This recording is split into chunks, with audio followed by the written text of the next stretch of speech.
ফজরের নামাজে ডাক দিছে, আসসালাতু খায়রুম মিনান নাওম। বান্দা, তোর ফজরের নামাজে মসজিদে পাই নাই।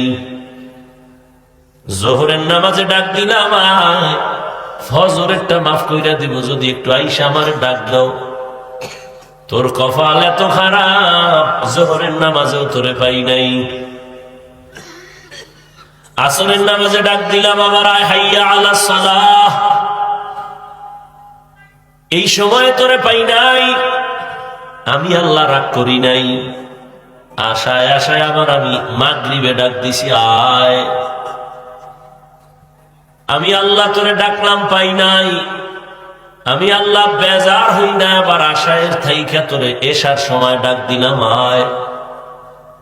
এশার নামাজেও যখন আও নাই, আমি আল্লাহ এখনো তোর আশা ছাড়ি নাই।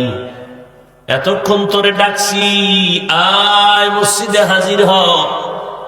দূরের থেকে ডাক দিছি, যখন তোরে পাঁচ বেলায় পাই নাই, এখন আমি আল্লাহ তোর কাছে হাজির হয়ে ডাকতেছি।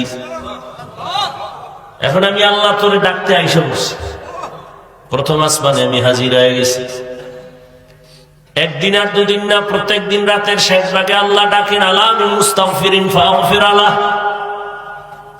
শয়তানের ধোকায় পড়ে কে গুনাহ করেছো, কে নামাজ ছেড়েছো, কে বেপরদায় চলছো, দাড়ি কাটছো, হারাম খাইছো, আমি আল্লাহ প্রথম আসমানে হাজির।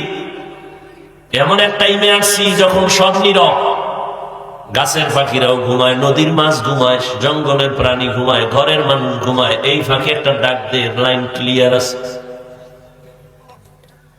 যদি একটু অজু বানাইয়া সেজদায় গিয়া আল্লাহ বলে ডাক দাও।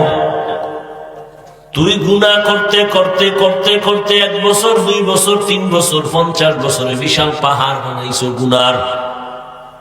আর আমার কাছে যদি একবার চোখের পানি ছেড়ে বলো, হে মালিক আর গুনাহ করব না, মাফ করো, তোর 50 বছরের গুনাহ আমি 1 সেকেন্ডে মাফ করে দিব।